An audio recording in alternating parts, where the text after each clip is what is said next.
In today's video, I'm going to teach you how to log in DoorDash account. First, decide whether you want to use the website or the mobile app. On a computer or mobile browser, go to DoorDash.com. If you prefer your phone, open the DoorDash app. A stable internet connection and the latest version of the app or a modern browser will make this go smoothly. On the home screen, look for the sign in button. On the website, it's usually in the top right corner. In the app, it appears on the landing screen or under the profile icon. Tap or click sign in to bring up the login options. Next, enter your details. You can sign in with an email address or a phone number, along with your password. Type your email exactly as you registered it. And if you use a phone number, include the correct country code if prompted.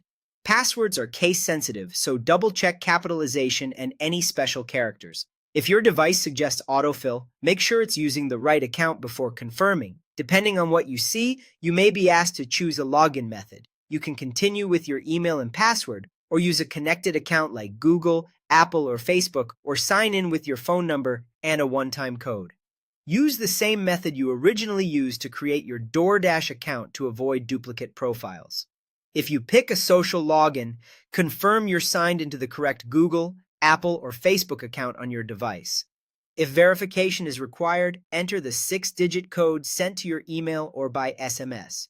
These codes expire quickly, so open the newest message and enter the digits exactly as shown.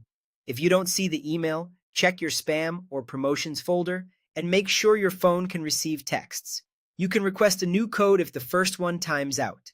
Finally, tap or click Login. You'll land on your account dashboard where you can see restaurants, your cart, and your past or active orders. From here, you're ready to browse, place an order, or review your account details.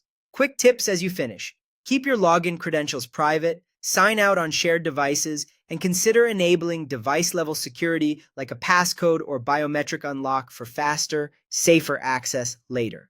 If anything doesn't load, try refreshing the page, switching networks, or updating the app, then repeat the same steps to sign in.